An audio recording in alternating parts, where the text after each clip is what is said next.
All right, everybody, hello and welcome. I will not be here for this entire webcast, but I want to introduce someone that I've been working with through the SANS Institute for a very long time until we actually hired him. Matt Toussain is with us. You guys can see him. He's the one that doesn't look like me or Sierra on the separate window.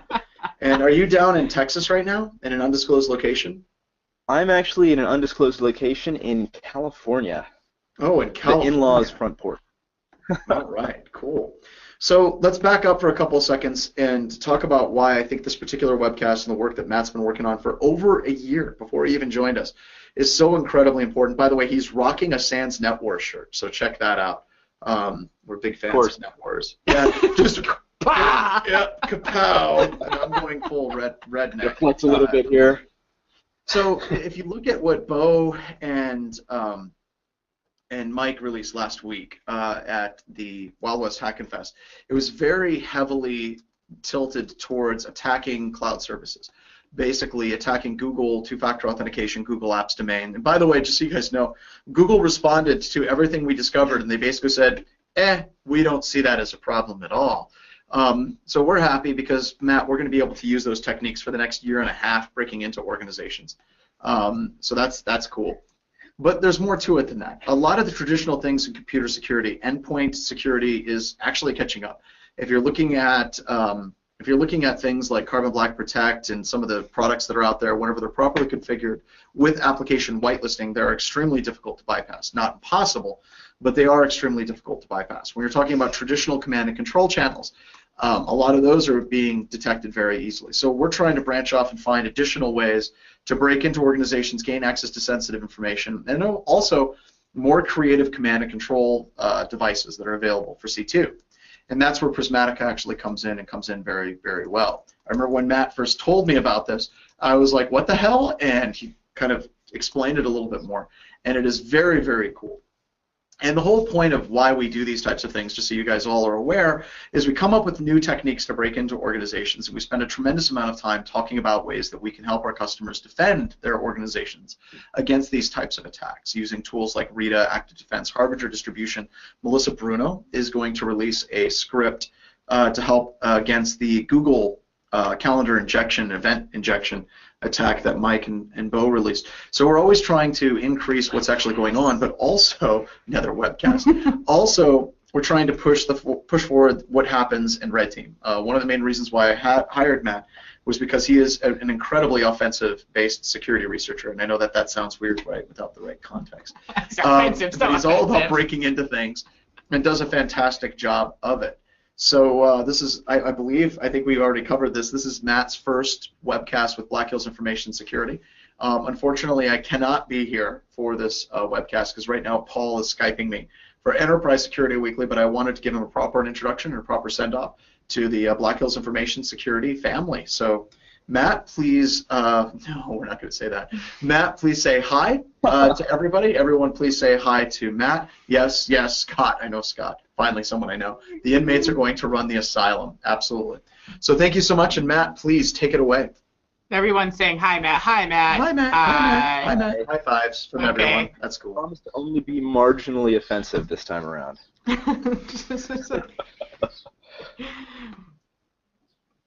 Okay. Let's see. Can everybody see my screen? Did that slide build? Yes. Yep. Okay, very nice. Means mine's completely lagging behind us, but we'll make do.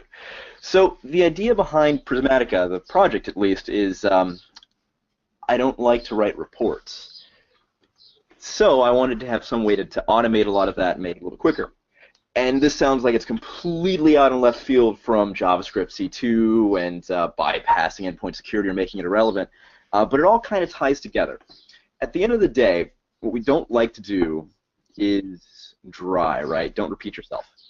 The more we do the same thing over and over again, the more we just want to have a lot of vacation.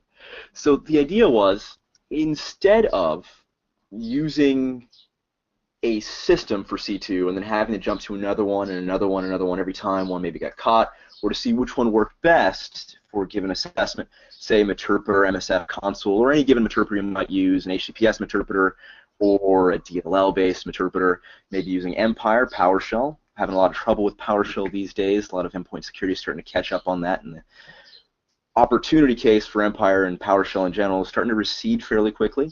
There's other interfaces, Metasploit Pro, Armitage, Cobalt Strike, and here's yet another one. What I wanted this one to do, essentially, is remove the need to have individual workflows and interfaces that you have to learn in order to use the next or newest new tool, nice new tool. So at the moment, it doesn't quite make that goal just yet. By the time it gets released, I'm hoping around, and I will push code today, don't worry. But by the time we get to maybe a beta-style release, hoping for around January, the idea is that you can use this tool to control your interpreters and your empires and your beacon payloads and all of that stuff with some kind of RESTful interface where you use one, you get used to one, and it controls each and every one of them with the same kind of command syntax, which is nice.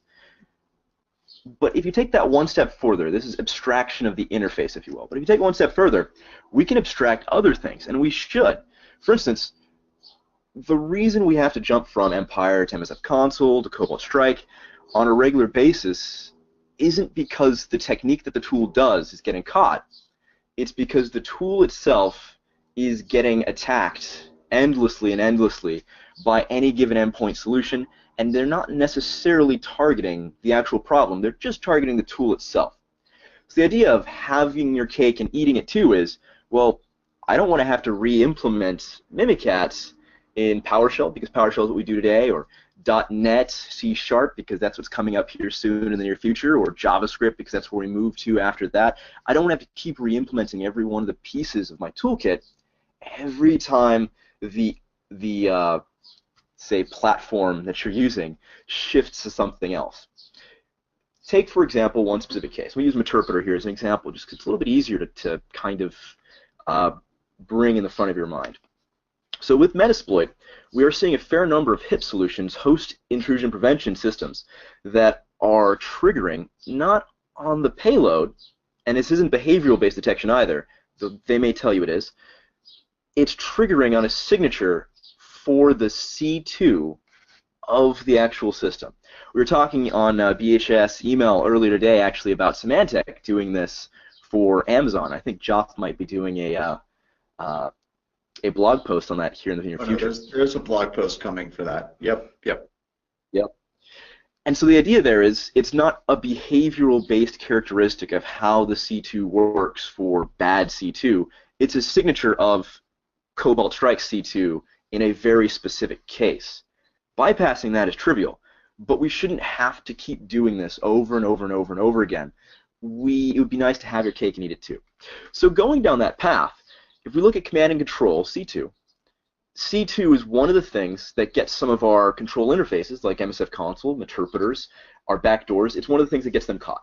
So if we can abstract the C2 away from the actual tool, we could theoretically use the same tools on localhost without actually being restricted because the C2 is what's getting triggered on by antivirus. We might be able to take that whole thing and just throw it out the door because it's irrelevant. It always was irrelevant, but as we get a little better as attackers, as our TTP increase, we can convince AV vendors, hopefully, maybe not, that it is in fact not actually the problem. It's just a symptom. So if we look at that specifically, just take C2 as an example, and we want to decrease the potential footprint for AV to go after our tools by taking the C2 out, well, what might we want to encapsulate our C2 into? What's normal? What should be interacting with the internet on the environment? At Wild West Hackfest, a continuing trope, and this is just because we're seeing this a lot in the real world today, is take a look at what's running on your system and ask yourself, should regserve32 really be beaconing out to the internet? MS build. Should these things be communicating on the network? And the truth is, most organizations today don't have a huge amount of insight on those. They're starting to get a little bit more look-see into PowerShell.exe just because there's been so much headlines about that one specifically. But at the end of the day, the methodology, the thought process there works. And the better you implement that, the more heavily you can secure your environment. So as attackers, we want to kind of evolve our TTP to keep up with the most advanced of the blue teams. What should be communicating on the environment? Probably the browser that the organization uses. Which is a browser that's installed in all Windows systems by default? Internet Explorer, absolutely, IE. So theoretically, if we could take Meterpreter and just chop it in half down the center and say, okay, Meterpreter, I want you to do stuff on the host, but I want you to live inside of Internet Explorer. All of those HIP signatures, all those C2 signatures, they'd be irrelevant. Now let's take this one step further. What kind of code is acceptable, it should be good, in a browser? Well, some HTML, CSS, JSON, absolutely, see a lot of websites that work off of that, and JavaScript.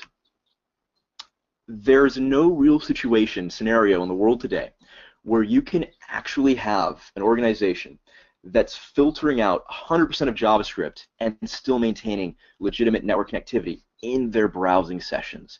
Facebook, as an example, uses ReactJS as its interface for you to interact with. The entire website is what they call a single-page JavaScript site. And Facebook developed their own language to do this. Very nice. It means if you stop JavaScript, you use no script, that page just won't work. And we're seeing more and more of the internet moving into this. WordPress, as an emerging example, the WordPress itself is PHP-based, but the company that builds WordPress, they've moved their implementation for their own website of WordPress to JavaScript single page with ReactJS and Node. So WordPress, which is 28% of the sites on the internet, in the future, its development plan is go to JavaScript, and more JavaScript. We're not taking these out of the browsers. It's definitely going to be there, and it's going to be an opportunity for us to communicate forever and ever. Well, maybe not forever and ever. It is information security, right? But for a while.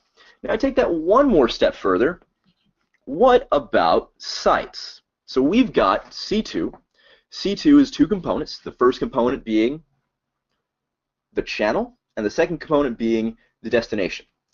In the case of JavaScript or some kind of web channel, we as attackers like to live in HTTP, HTTPS, and occasionally DNS. DNS can be some fun stuff too. But if we're trying to communicate out to an arbitrary C2 domain, whitelisting really gets in our way there. And the best defenders, they use whitelisting as much as they possibly can. Whitelisting on the host, application whitelisting, and whitelisting on the network as well, preventing you from getting access to arbitrary sites. Generally speaking, though, there are some sites that we can send data to and retrieve data from, so we can control what the data is actually on the site, and control the data that's being returned back from the site by design. Think of any blog where you can write comments. That is a site that you could potentially turn into a C2 domain for yourself. Twitter's a great one. There have actually been a fair number of backdoors that have used Twitter as its entire C2. For instance, if you're doing command and control of a remote system, is your command really going to be longer than 144 characters? And if so, we just chop it up and we'll have 3 tweets to actually send your command across, and we'll ship the response data back in, say, 3 or 4 more tweets, depending on how long it might be. Twitter is an amazing C2 engine. It's just perfect. One problem that does exist with Twitter, though, is its same origin policy implementation, CORS. To get around that, we can use just about any other site out there we can control data. Reddit being another good one. The idea here is you could take your C2 chain, base64 encode it, upload it, and then the bot comes out, reaches out from Internet Explorer, downloads a Reddit page, and there's your C2. That's it. The entire chain here, network communication-wise, is now completely legitimate. All that's happening is Internet Explorer is reaching out and looking at tweets, or looking at Reddit, or looking at the New York Times because they allow for comments from arbitrary people. This is awesome. C2 isn't necessarily something that should be hamstringing us on our pen tests.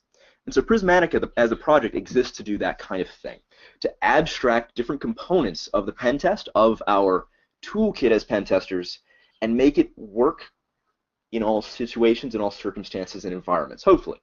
So the idea here is you might have an interface like Prismatica or MSF Console that controls different modules, say the multi-handler, which you could use if you get execution outside of Metasploit in order to give yourself an interpreter, and then post-exploitation modules as well, things like Mimikatz.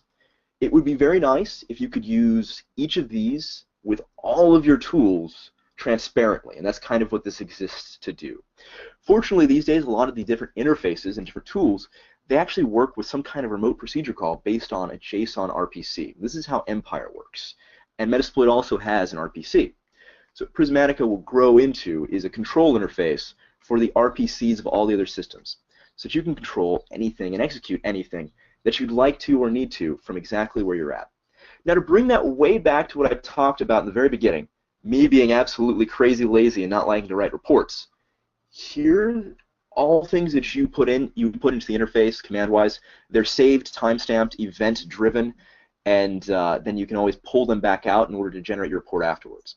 The nice part here is, if you're doing, say, a remote attack against a different host, and you've got known creds, and it's a Linux system, so you SSH in, well, suddenly your history isn't quite tracking everything anymore, because now you're interacting with the bash history on the remote site.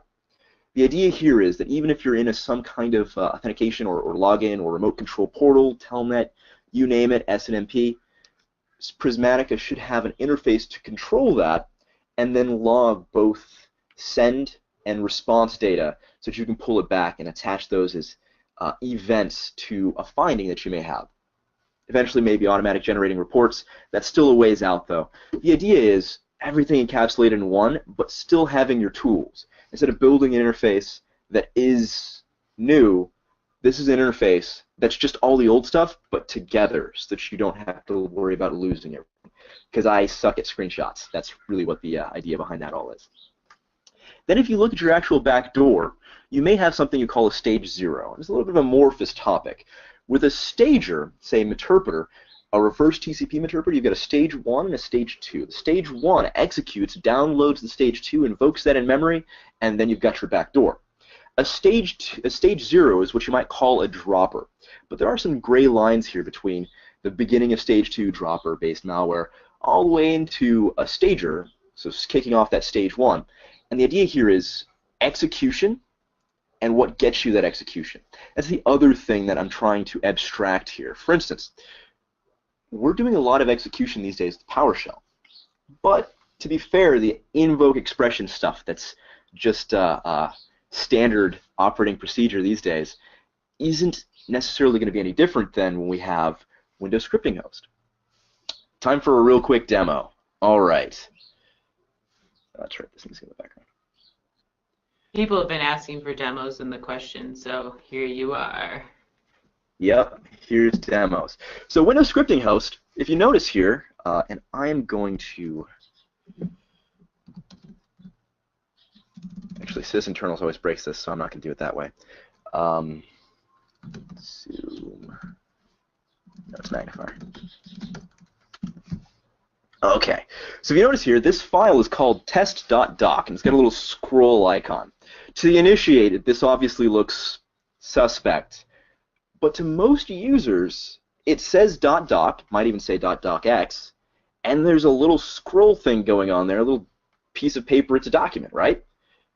So, okay, maybe it says something important like payroll for the next year. Who's getting the promotion? Double-click on it, and Windows Scripting Host is nice enough to let us get execution by default off of user click. So if you email that to somebody, that is just straight plain text document. Here is, in fact, the contents of that document. All it's doing is invoking this function, and that function runs a calculator. What I've been doing lately as far as C2 testing for environments is I'll create something like a snakeball here. This is a snakeball of one payload to run. But this thing might have additionals. So it might have something like invoke a PowerShell empire, invoke a DNS beacon, do a beacon out in order to find out, in order to pull down arbitrary commands and execute them into memory. All of those things kind of in one. It means that you've got something you can ship to the remote host, they double click on it, and you can test out your C2. Maybe 5 of them get hit by malware, but you've got 7 or 8, and those 3 come back, and now you know exactly which chains, which ones still worked. That's just a dropper, essentially, is what it is. The snakeball comes in when you have multiple that are all running one after the other to give you a bit more automation in the testing. But if you were going to be more precise, you would do it more this way, or you do one specific style of execution. The reason I've been moving into JavaScript for this is because it's easy. You send it to somebody, they double-click on it, and if Windows Scripting Host is still enabled, you can disable it in the registry, though we don't see that too commonly. If it's enabled, they double-click on that, and that's all it takes. We see a lot of insight these days into PowerShell. Sometimes you'll see cmd.exe locked down or disabled for arbitrary users. You'll sometimes see the same thing for PowerShell.exe. But C scripts or W scripts, they still tend to fall in that, in the shadows, if you will, for now. And so that's an example of a JavaScript stager using Windows scripting host. The idea, though, is you could use any kind of dropper that you would like to. You could use a PowerShell-based one. You could use a JavaScript-based one. You could use a standard executable, an MSI. You could use anything you wanted to get execution outside of it. That should not hamstring the tools and techniques that you're able to use afterwards. Here's an example of that. We did one of those recently on a red team, and 4 out of our 5 methods got caught immediately because the host endpoint protection system was supposed to do that. The JavaScript, incidentally, did run just fine, and the macro-enabled document worked just fine as well. Some of these older things that still have existed since Windows NT are getting a lot of play, and they work quite well, even today. But if you use that to then instantiate something like PowerShell Empire in memory, which you weren't able to get a Interpreter Cross, or you weren't able to get, say, a Cobalt Strike Beacon, some of your ability to pivot into the remote environment can be hamstrung. And what you actually have the ability to do could be hurt just because of that. The idea here is, let's have our cake and eat it too. If I get execution in one way, I should absolutely be able to trigger everything else after the fact. I shouldn't have to play these cat and mouse games with antivirus, because that's what they are. They're games. That's really all that they are. And to that effect, because Internet Explorer is guaranteed C2, Internet Explorer talking to Twitter, guaranteed C2-ish, then we don't have to worry about that. We could now do the same project, the same process, but we could do them one at a time.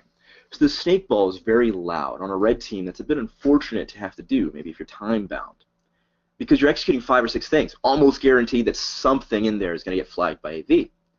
If you want to do it more precisely, you could send across a different dropper for each one and have those executed individually until you got all of the techniques that you wanted across. But working collaboratively with the blue team doesn't always work out that great when you're sending them more stuff. Like, oh, well, this first stuff didn't work. Well, are we going to keep doing this forever and ever? It's a lot nicer if you've just got control of the system. So if we can guarantee ourselves some level of execution capability with Internet Explorer in the browser and Windows scripting host or something else, some kind of execution on the host, well, then we can load across whatever it is that we want when we choose to do that. And that's kind of what we're looking for here. So that's where Prismatic comes in. Hey, Matt. Sorry. There was a question about that. How would you handle persistence? Wouldn't the calc exe process exit as soon as the user closes IE? No, actually, that's a really good point and a really good question, too. So Internet Explorer doesn't really have, at least not without an exploit, the ability to execute arbitrary shell commands on the remote system. That's kind of why, at least as attackers, we've not gone that route traditionally, because it's a browser hook, and yeah, there's a lot of things you can do in it. I think it's one of the underlooked areas of research for us, but even so, it's not just straight shells. It's kind of a weird shell. The execution of calculator actually comes from Windows scripting host. Let's take a look at that here real quickly. I'm jumping back and forth. Here we go. With PowerShell, with Prismatica, what we're essentially trying to do here is we're taking a Windows scripting host backdoor and we're running that on the local system with some kind of IPC, inter-process communication. And then we're running a React-based JavaScript backdoor in the browser. The local system backdoor reads from the browser cookie and executes whatever it finds there. Then it reads its response back into another browser cookie that the browser can then read and ship outwards. So when Internet Explorer closes, your C2 chain is potentially not there anymore, but your actual backdoor on the host is still there. Now, a little bit more abstraction here. When it comes to making everything as modular as possible, for persistence, we can persist in a number of different ways, and the idea isn't to limit how you can persist. Persist however you would like to. DLL preloading, C script and JavaScript work really, really well with WMI. They actually have event consumer that work with C-script and W-script directly, so that's nice. You can set those to time intervals to bind them. You can set them to on-log-on for user. You could also do run keys. You can do debuggers. There's so many different ways to do persistence, and there are so many ways to get execution on the host. Specifically, SubT has a lot of really solid research, and his talk at Wild West Hackfest was really good on this as well, on COM objects, to get execution on the host. What I'm trying to do with Prismatica is not solve that problem. I think there are a fair number of solutions for that out there as well, as it is. But my goal is to make sure that whichever solution you find that works is available for you to then use with everything that you've got. So that's the idea from persistence and execution's perspective. But Internet Explorer to local system execution, that's the other pickle. So right now, the idea is file-based I/O. Now, it could be anything. When you're talking about moving your command and control from remote systems to inside of the system itself, you can abstract that in different layers. Let's say, for instance, that the HIP solution is catching any kind of C2 from the local system out to the internet. And that's what it's looking for. Well, if instead I took PowerShell Empire and I said, hey, PowerShell Empire, listen on localhost, and I said, Internet Explorer, talk to PowerShell Empire on localhost. It's still network communication, but it's not out to the internet. I might bypass some controls that way. There's an interpreter. I was talking to Egypt about this, actually. He's the one who turned me on to it. Really solid opportunity here. There's a interpreter that C2 is based on file I/O. So you can, with that interpreter type, just do all of your communication on the system by reading and writing from files. If you can do that, well, the browser can read and write from the browser cookie, right? So then you now suddenly have the ability to get command line, system level execution with information that's shipped back and forth from the browser. So the idea is, have your cake and eat it too. Whichever thing you want to use for persistence, we should be able to do some other kind of communication, IPC, and then have the browser actually ship out that C2. That's kind of what Prismatica seeks to solve. Yeah, he said it did. There was another question from Rob. He said, if the cookie is deleted when Internet Explorer closes, does it break the C2 chain, and will it be recovered when you open IE again? So that's a good question, and the answer is it depends. It really depends. So Internet Explorer has on Windows temporary internet files. That's what they're called. And cookies is just one of an example. It does a lot of caching as well, so you could do your I/O out of images, which might be a bigger bandwidth channel if you wanted to do it that way. But so the idea is the data that Internet Explorer caches we can use as command and control. The cookie is the easiest one, so that's why I started with the cookie. Depending on your Internet Explorer settings, that's going to drive how long the cookie remains in temporary files or not. But caching normally remains a lot longer. And the cookies, they don't delete after you close Internet Explorer by default. They're still there, but temporary internet files does clear itself out on a fairly regular basis. So it's possible for you to, say, task your Prismatica to do some kind of execution, and temporary internet files deletes itself before your backdoor actually can capture it and run it. That's going to be based on your peak and interval. Okay. But I haven't seen a huge problem with that yet. Sorry. Oh, sorry. I don't want to keep you from the demo. We have one more question. Do you want to look at that question now, or do you want to go to the demo? Let's go ahead and jump to the question right now. Yeah. Okay, so Cruton, I hope I said that right, said, with this approach there comes a dependency on browser processes to be running. Can we achieve something similar by packaging a headless browser as part of the payload? Yes, absolutely. In fact, the JavaScript you're looking at behind my screen does that. And I wouldn't say headless. Well, the answer is yes. What you're talking about is perfect. You could totally do that. In the background, this does a mimicry of that, as in it executes Internet Explorer backgrounded. So this 2 that you see here, get a magnifier. This 2 in ActiveX objects WScript shell, the 2 means execute hidden. So this will actually execute Internet Explorer hidden. The user won't see it. And there are other ways you can execute Internet Explorer hidden.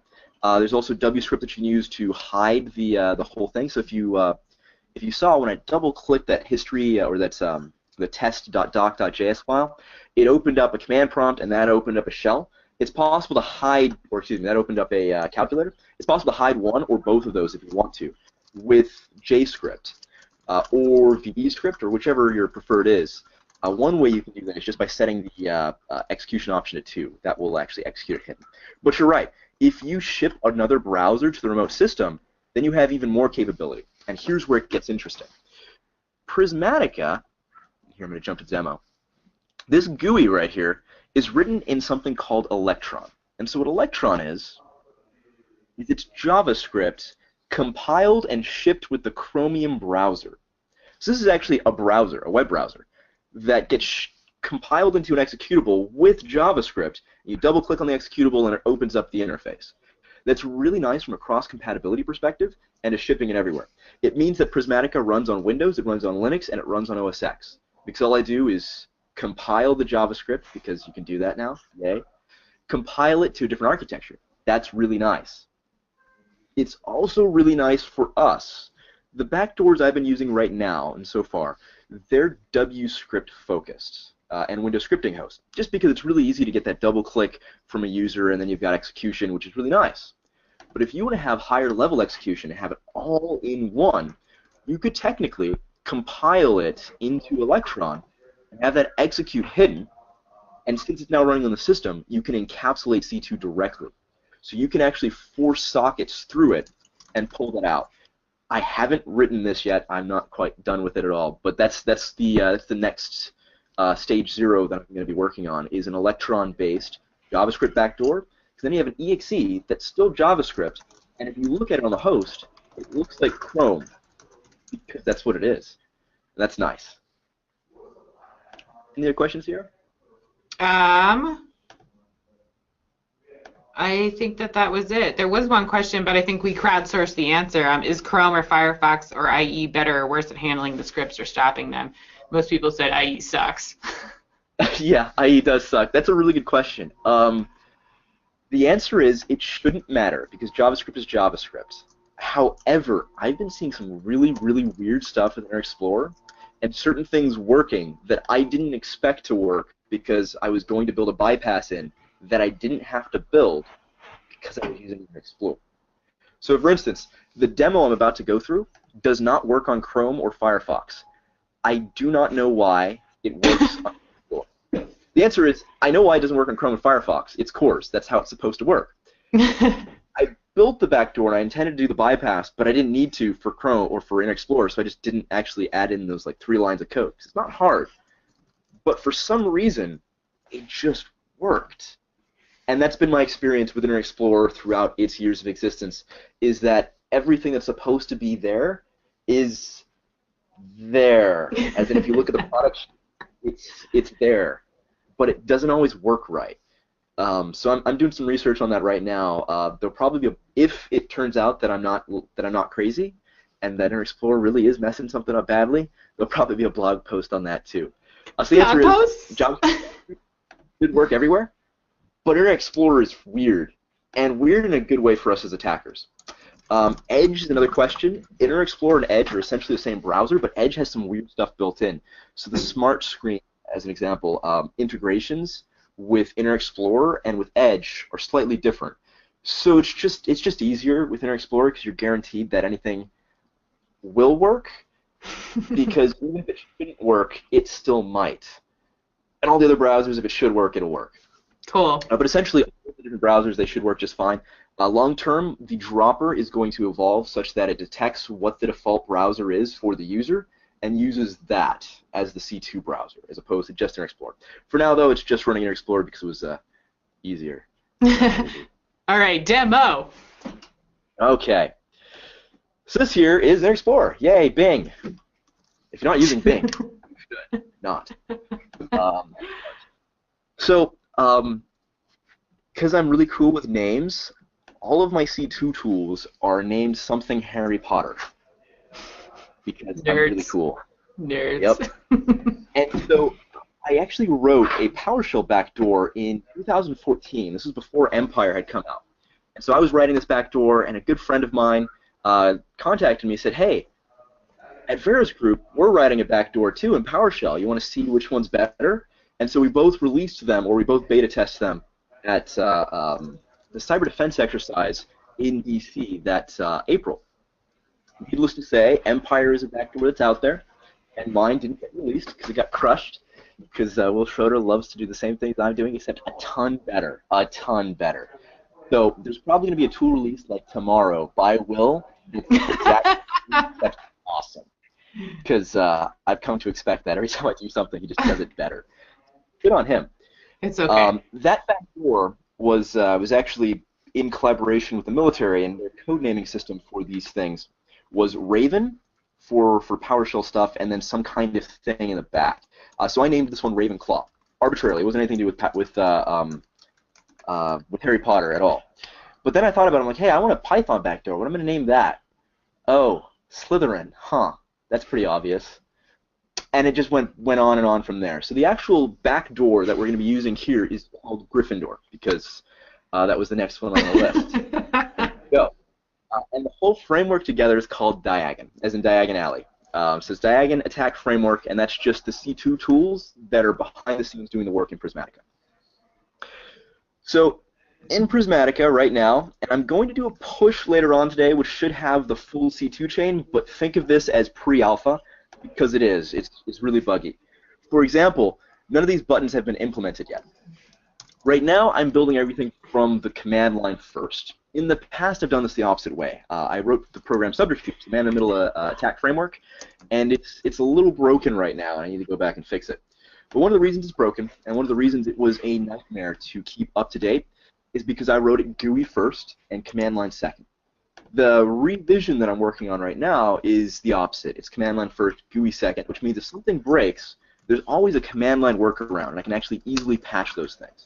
So this tool is working the same kind of ethos. It's command line first, and this is actually a JavaScript-based command interpreter, Prism shell, if you will. Right, so if I type help, let's get this magnifier out of the way. There we go. So if I type, oh, and I put it back. Way to go, Matt. So if I type help, of course we have our nice little VHS. Yay! ASCII art, because what kind of security tool is a security tool without ASCII art? People love the Harry Potter references, by the way. Oh, do they? Nice. I think it shows your age. Yeah, my best friend. I told him that first, and he told me, you're going to get sued. And I said, game on. So when I lose my house, you know what happened. I lost my Potter name convention. So not all of these commands actually are right anymore because I've added more. They're all there, but I've added a ton more recently, and I just haven't actually upgraded the help file just yet. But before I do the git push, all of that stuff will be there. And more importantly, there's a website. Is this available right now, or is it going to be? So the website's available right now. The project is going to be pushed, and I'm going to release the code today. I wanted to release it on stream, but I'm a little bit behind, so I will release it today. You didn't have someone pushing you a week early. Yeah, I don't know who would ever do that, right? Good things take. Things going to take. I'm just messing with you, Sierra. That's okay. So we did the webcast a little ahead of schedule, so the code's not quite ready yet. I just want to polish it so it doesn't break for everyone. But I'll push it out today with some documentation as well. And the website is where a lot of that documentation is going to be. For example, if you're writing a backdoor in JavaScript, it's that right there. That's the JavaScript backdoor. If you want to do a beacon handler in ReactJS, and ReactJS is the JavaScript language that Facebook builds, and so Facebook is written in this. This is Ajax within ReactJS. What it's essentially doing is it's doing asynchronous command and control off of a remote server so that your backdoor can do whatever you want it to, like calculate bitcoins, absolutely, and then it can still reach out and execute commands in parallel. What it does here is it actually sends it to the exec function, which I'm in the process of fully documenting and syntax highlighting, commenting, and that'll be on here too later on in the day. And of course we end with VHS mounts. So it's got its own GitHub project. It's Prismatica, Project Prismatica, yay. And so these are the languages it's built in. Works on all different platforms. It's an MIT license. Right now it's version 0.0.1 because it's very, very rough at the moment. But the idea is it's fully open source and as open source as possible. So take it, steal it, use it, hack it, have fun. That's what it's there for. In fact, speaking of hacking it, you can, in fact, execute JavaScript directly from the interpreter. So one of the commands, note that it's not listed in the help file, just yet anyway, is eval. And the eval command does exactly what it sounds like. It will evaluate arbitrary JavaScript. So if I say eval alert 1, Prismatic itself gives me a little pop-up. That doesn't seem like much, but when you realize that every piece of information that you interact with in your entire pen test should long-term be in there, you could just write a JavaScript little one-liner that does exactly what you want it to do. It could parse out JSON. It could pull out. It could correlate. It could correlate an IP address with an event. So you could do some kind of real quick JavaScript that maybe the developer hasn't implemented yet to give you the exact functionality that you want directly from the command line because it's hackable. And I've kind of built it from that perspective from day one, so that if there's anything in there that you want, but you don't really want to start developing into the tool because you JavaScript, you just want to grab it real quick and dirty. It's got its own scripting language. I'm not cool like Raphael Mudge. I didn't develop the scripting language based on Sleep like Cortana. It's just JavaScript, but it is there. That's nice. Hey, we have a couple questions. Okay, shoot. So Tim says, can the IE sandboxing hamstring some of these functions to limit the backdoor functionality, or is the sandbox bypass due to the fact that Windows scripting host is forking off the subprocess in this example of the calculator? That's a really good question. That's a really, really good question. So the sandboxing that you're talking, would you repeat the name for me one time, Sierra? Tim? Yeah. So the sandboxing Tim's talking about is based off of same origin policy in general. And the way same origin policy works is you have sandboxing based off of URL, so domain, sandboxing based off of port. So if you have, say, localhost :8010, that's a different port than, say, just localhost. So sandboxing based off of that. Sandboxing based off of protocols. So you have HTTP versus HTTPS. They can't cross-communicate because they're different protocols. This is really nice in modern browsers because modern browsers can also do FTP and SMB, and you would absolutely not want those to be able to cross-communicate. It's one of the reasons why that's a good sandboxing mechanism there as well. And there's also one other that I'm forgetting about. There's 4. Maybe there's 3. Maybe there's just 3. I forget.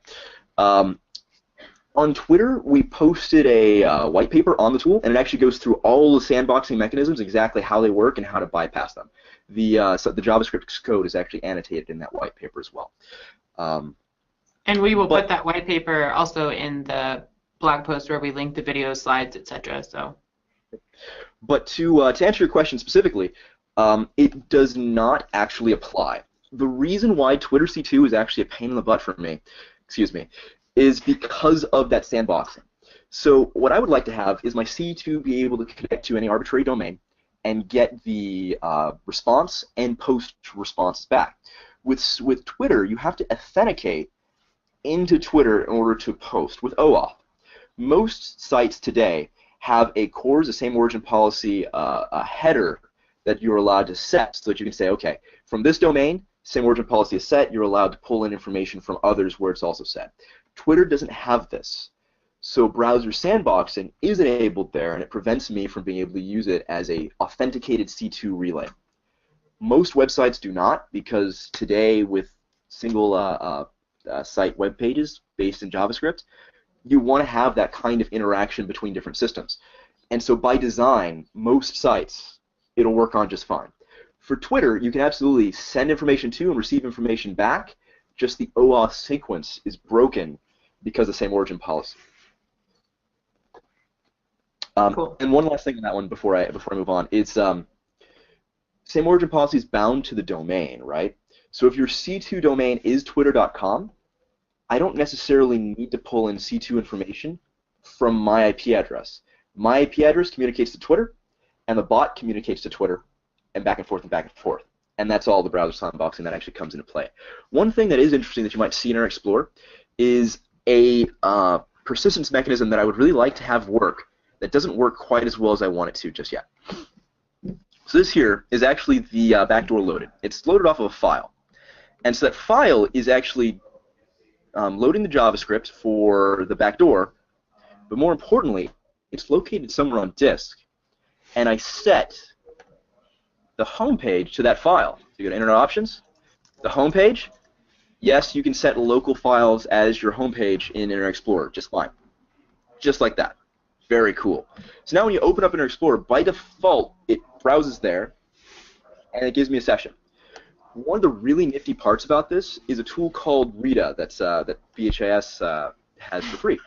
And it does analysis of C2 beacons on a frequency domain. So you can say, okay, well, this is obviously machine generated because it's happening at a given interval. Now, this interval might be really long, and it might even have jitter, but if you look at it over a long enough interval, you'll still see the beacons. Really powerful technique that most defenders should incorporate in their toolkit, but haven't just yet. This bypasses that. Here's how. If your C2 beacons are based off of when the user uses his internet browser, that is infinite entropy, because you get a beacon whenever he opens his browser, and then your beacon stops when he closes his browser. It's not necessarily the most interactive or the most fun for us as attackers, but if we're really, really, really into low and slow and we're just concerned with not getting caught, we have infinite entropy there because it's based off of the actual user, and it's the actual persistence is the home page.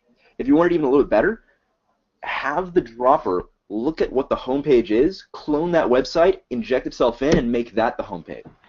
Then it looks normal, and you've got persistence, and you bypass literally everything. Really powerful technique. But one thing that it does do, at least for now, and I'm working on fixing this, is let's say I load this here. Okay, because I already hit OK. Let's see. Function. Pen testers, man. Yeah, I know, right? Okay, I'm going to close Internet Explorer and open it again.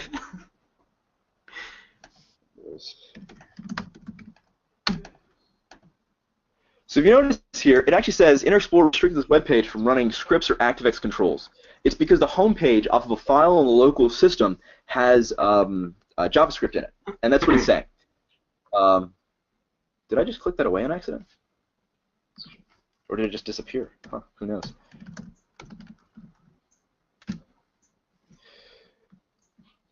Not all browsers do this. I don't believe Chrome does, and I don't believe Firefox does. So I think Internet Explorer is somehow a little bit more secure here for some reason, somehow. But I'm sure it's a setting that you can turn off. I just haven't looked into it just yet. But so as far as sandboxing goes, that's the closest thing to sandboxing that I've found that actually gets in my way. All right. Back to the tool. So if I want to jump into listeners, I can just type listeners. Oops. So it actually tab completes. I just haven't added in all the commands for it to tab complete them, which is nice. And I also am really, really bad at computers in general. So if you notice here, I'm using a capital L in my listeners, whereas the actual help says listeners with a lowercase l. I've implemented it such that common fat fingers are actually included as commands. So essentially, the things that you would normally fat finger, they're aliased to the actual command. So here, listeners actually works because I suck, and I like tools that help me with that a lot. So here it's actually showing you just straight up the JSON schema for all the listeners that have been configured for the tool thus far. So a browser hook, that's the one that we're going to be using. HTTP, so this is just standard HTTP listener, and the HTTP form. You'll notice that this is somewhat similar syntactically to PowerShell Empire. One thing that I'm a bit conflicted about right now is which way to go with command syntax, because I'm used to Metasploit, and I like Metasploit, but there are a couple things that are just a bit more modern in Empire. This is the way that it refers to things. So I've tried to implement both where possible, but occasionally I run into a situation where both aren't necessarily options. For instance, here, I like the show options command. So here with the show options command, I can see what the listener's configuration setting is so far. You can set a name for the listener, you can set the host for it to communicate back to, and you can set a port. All those kind of things. Once you use the listener that you've decided to use. Okay, and then to execute it, I just type execute. This is where the demo is going to fail. Execute, I'm sure. Execute. So that does work, but not all of my C2 responses are coming back yet. And let me get into why that exactly happens. Because it's actually by design, but it does require a little bit more implementation on my part, long term anyway. Let's see, where is the code? Show me code. You can tell when you have way too many screens. What if you just had one too many screens? So the way Prismatica works is it's actually got an RPC in REST and JSON for communication. So you could control it from a third-party tool just by sending response information to the RPC. Long term, I'm probably going to make the RPC authenticated, but right now it's just advised to run it on localhost because you get to control sessions from here, and you don't want to expose that to the internet. That would be bad. So it's got a little RPC here, and we can use that to control just about anything. The RPC runs separately from the actual user interface, such that you can run the RPC and use whatever interface that you want to use. If you don't want to use this one, you don't have to. You could use anything that controls the actual RPC interface. And the RPC is built such that it can control the RPCs of other tools. So if you're writing a tool and you want to be able to control interpreters and you want to be able to control empires and whatever it is, special sauce that you've got handy, but you don't want to write something that can control do the IPC between all of those tools, you could just steal my RPC because that's what it's built to do. It's built standalone, and you can just run it with Node. That's JavaScript, and it will do that for you. What it does mean, though, is that it means I need to ship all of the response data back. So, for example, here, if there's an error, it returns that information, either the response data or the error actually back to you as the user here. That's just all it's doing. In the case of this specific function, the execute function, it's the most recent one that I've implemented, and I haven't actually shipped the response data back just yet. But if you notice, that's actually where this comes from. The available listeners for configuration, that comes from there exactly. Okay. Now let's actually run something. Awesome.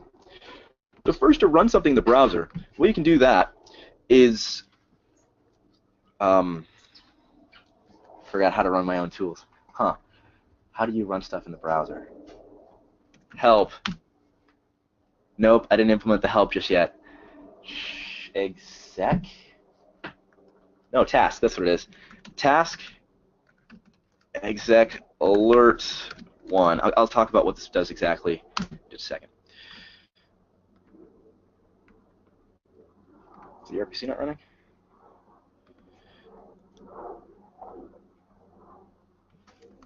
I see an error message. I'm just going to restart it. We have another question if you want to answer that while you're restarting it. So it's another question. I can do that.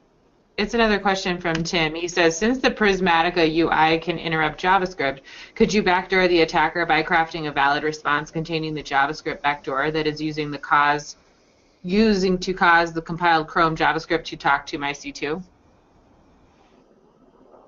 Say the first part of that for me. Say the question for me one more time. Sure. Tim says, since the Prismatica UI can interpret JavaScript, could you backdoor the attacker by crafting a valid response containing the JavaScript backdoor that it is using to cause the compiled Chrome JavaScript to talk to the C2? Good question. Can you hack my tool? The answer is yes, you can. The way that you're thinking of hacking it is a great idea. It won't work in the tool specifically because the actual backdoor communicates to the listener, and the listener communicates with the RPC, not the interface. So you would be trying to get some kind of code injection on the RPC as opposed to the interface, and I did that by design because of exactly what you're talking about. Yep, but it's a really good idea. And I'm sure there are some that are code injectable specifically. He says, haha, damn. Yeah, haha, damn. Yeah, I figured out what I did. I was still in the listeners when I tried to execute something, so oops. There we go. So now it says tasking, so it got that back, and it should run it when it beacons in. I forgot what I set the beacon timer to. Live demos, man. Right now, you control that from the interface. Let's refresh it, see if it works. Uh-oh. Uh-oh.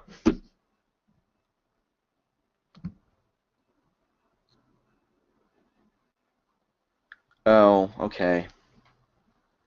So I cleared out the command queue manually before starting, just so there would be nothing in it. So these are the commands that are run. It's just everything's all JSON. Everything is JSON, which just makes things easier. But I cleared it out, and I cleared it out like this, with an empty JSON thing, and it doesn't know what to do with that empty command, so it doesn't run the commands that came afterwards. So this should fix it. And that's my fault because I'm trying to hack the demo. But yeah, if you notice, the one just popped up. Here, we'll do another command here so you can actually see it run. Alert, hello, audience. I'm sure I spelled that wrong. We'll go with it, though. Minimize, please. There we go. The OK, the one. And then hello, audience. Oops, I should have left that on the screen. Here, it'll come back in a second. Yep. So what it does right now is it queues these commands, but if you notice, it keeps going because it doesn't actually have any command history. Dinging. Yep. That's exactly what you see going on there. Which is why I got tired of the dinging and I closed the. I deleted my commands, which is exactly what I'm going to do here. Watch me break it because that's exactly what I did last time. And it's because of the dinging. So as far as enhancements that still need to happen before releasing it and doing the first code push, it's that. Because I want to have it have command history. It's already got the ability to queue commands, so you can have it task in once every now and then, and it'll send it the command queues. But right now, it sends the whole queue and everything that ever was in the queue. And so that's the real quick thing to fix implementation-wise. And now you see that substring error again, because that's exactly what that was. Because it's never supposed to have an empty command. It's got a null command that it would normally have when you first instantiate the listener. So I'm fixing that, and that'll take me an hour or so, and I'll probably do the actual push request to, or the pull. Wait, push. I don't know. It's been a long day. I got up before the morning because I said I'm going to totally finish this thing up right before the webcast, and then we'll do a git push on live. It didn't quite happen that way though, so it will come out today, I promise.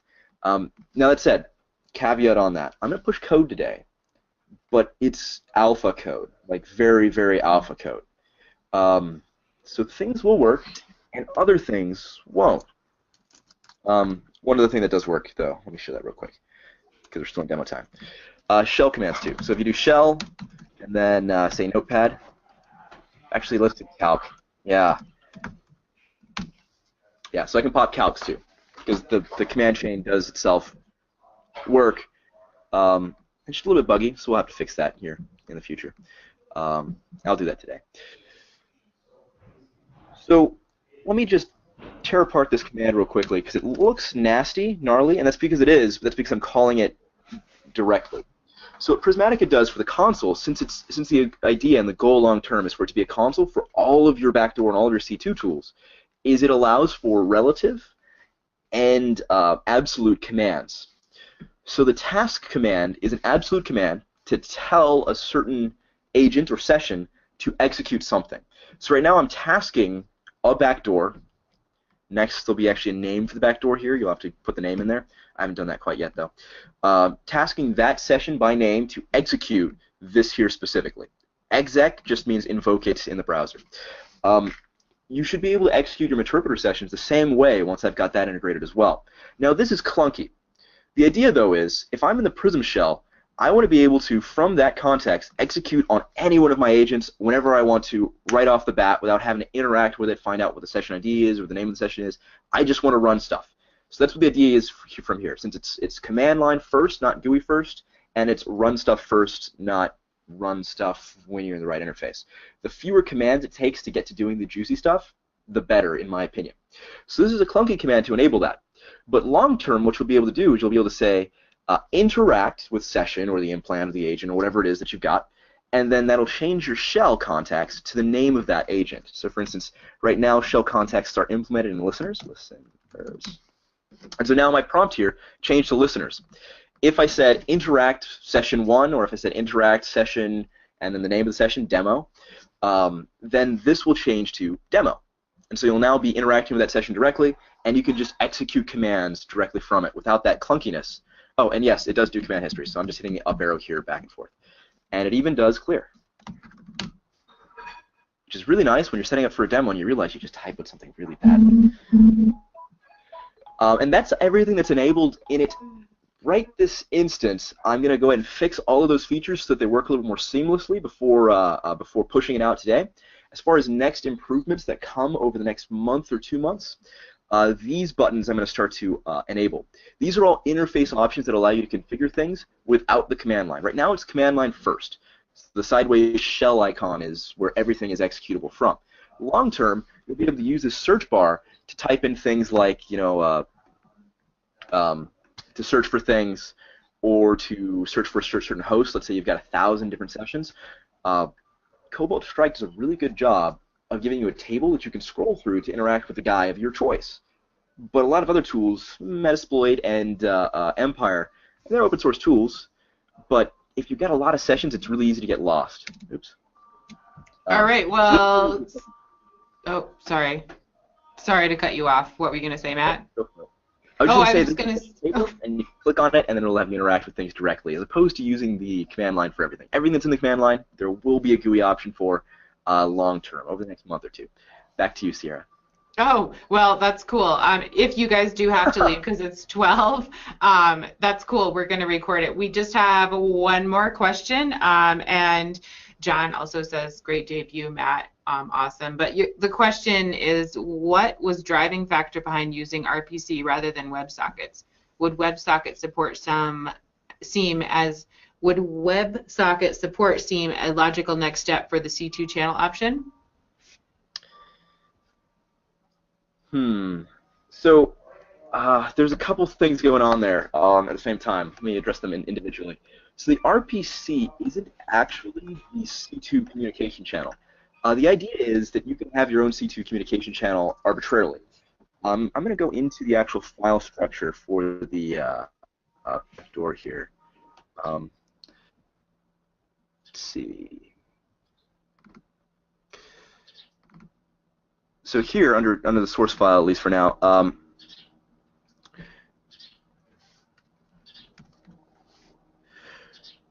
right now I've got the C2 channels implemented as listeners, and so right now there's an HTTP handler, and that's the browser hook. Long term, there should be one for everything that you would think of using. So, for example, if you've got an interpreter or an HTTP foreign, or say just an interpreter's backdoor reverse TCP, all of those should be listeners here, and you could implement that C2 however you want. For Empires, I'm actually just going to instantiate an Empire C2 server and communicate with its RPC from my RPC. Because it just goes back to the same kind of thing. It's all about having your cake and eating it too, and I'm really lazy, and I know that I can't re-implement what some of the best hackers in the world have ever done, you know, Empire and Interpreter and Metasploit. So let's just reuse their stuff. Let's make it better, make it good again, right? Here's to making C2 great again. As far as WebSockets versus RPC, most things that I wanted to interact with are using RESTful JSON, and so I decided to just do the same thing. Cool. All right. Well, I think that pretty much wraps it up. Anything else you want to close out with, Matt? That's everything. All right. Well, thank you so much for doing a webcast. You did awesome. Everybody really enjoyed it.